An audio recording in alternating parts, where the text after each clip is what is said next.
Hi there, everybody.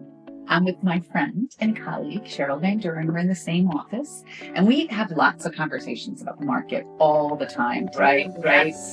Phone conversations, just talking about what we're seeing. And we thought it would provide value for our viewers to see what's going on in the market. So first thing we're going to talk about is how hyper focused this market is, right? I mean, it's unbelievable what we're seeing. Yeah, we have little markets within the big market. Perfect example is you had a listing in Waterside, 3 miles from, a listing that I have.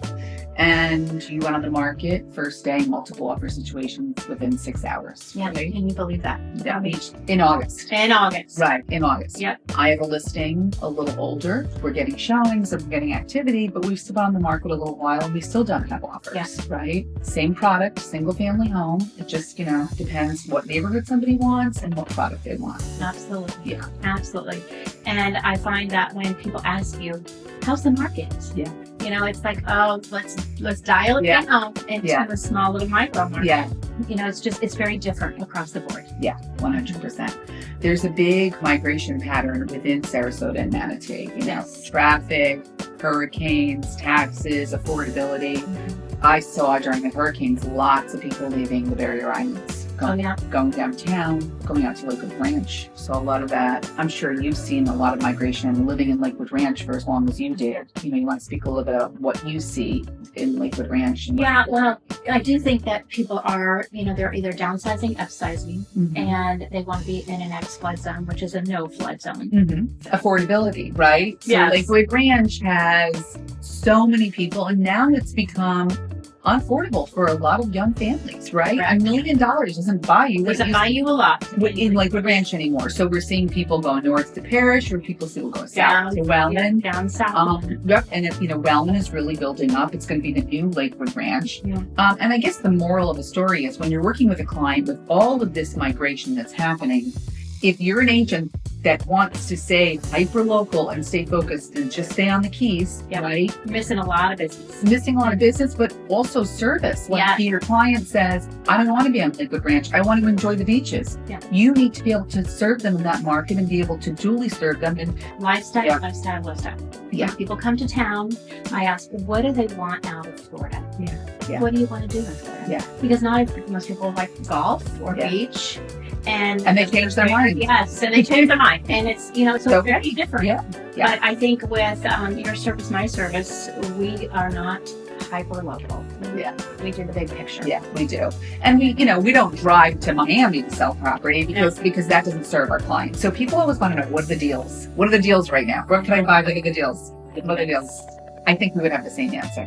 Yep, condos. If you are a cash buyer, condos is where it's at right now. Yeah.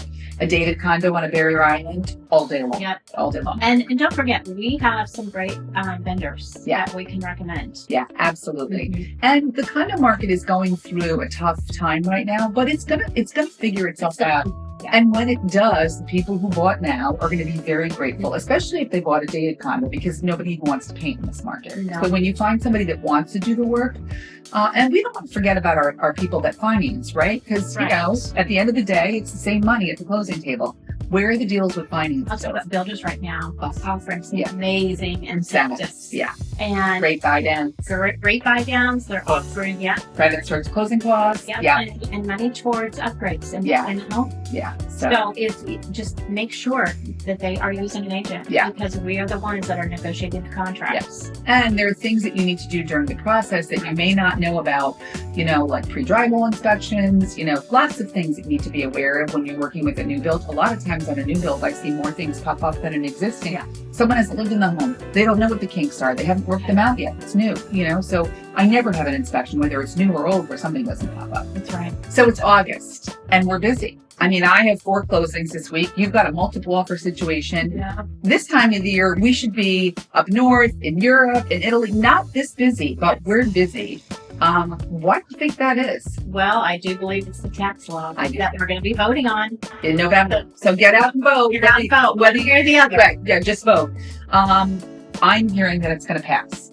everyone I'm I think talking it's going to. I think it's going to too. And I think it's giving some traction to the people who've been sitting on the sidelines saying they're going to buy. And now there's some urgency to it. Yeah. They've got to close but before the end of the year. Otherwise, it's going to be phased in over 5 years. December 31st to get the biggest benefit. To get the biggest benefit. So the buyers under $1 million, I think, are really incentivized. You know, young families that are sitting on the sidelines, this may be your time, you know, to jump back in the market. And we think we're seeing it. They need to be homesteaded. Yeah.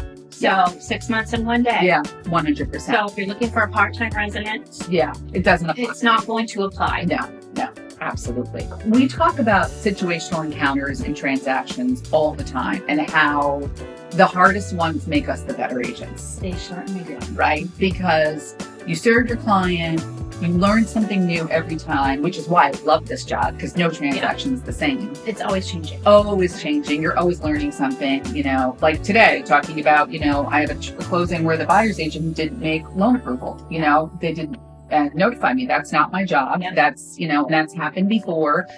Dates in Florida are firm. They're absolutely firm. They're firm. I mean, so, and I think in other states, people come and they're used to something else. And I think that's when it's really, really important to do your due diligence and make sure you vet your agent. You work with an agent who understands situations. And they also have to be backed by a really good title attorney. Yeah. That's really important. Yeah, I agree. So I agree. you've got several eyes on that contract that will follow those dates and deadlines. Absolutely. Yeah. Because there's no give or take. No. If you miss your loan objection And you don't have an addendum in place, you're in trouble. out your next Yeah, money. 100%. And you and I have had lots of transactions like this recently where it's kind of scary what's going out there. It's like the Wild West right now. Wow, you're exactly right. It's like the Wild West. Yeah. When you're looking for an agent, you know, ask a friend or family member. Referrals are the best. Read the reviews. Read Zillow. You know, watch what they're doing. Just make sure that they understand all of those intricacies. Yeah, absolutely. And I also think you can interview your buyer's agent. Yes. Because, you know, people always think they only have to interview your selling agent. You're listening. Yeah. Interview your buyer's agent. Yeah, and at the end of the day, it's about you. It's not about us. If you have a connection with someone, you should work with them. Yeah. You know, someone you like, know, and trust. It's that 100%. And answers their phone. Oh, yes. Oh, yes. Yes. My goodness. Yeah. How many of these agents do not answer their phone after 5 o'clock? Yeah. So that's very important as well. Well, thank you for today. Thanks, Mairead. It's been fun. I look forward to our next one. If you have any questions, you can find our details below, and we'll see you on the next one.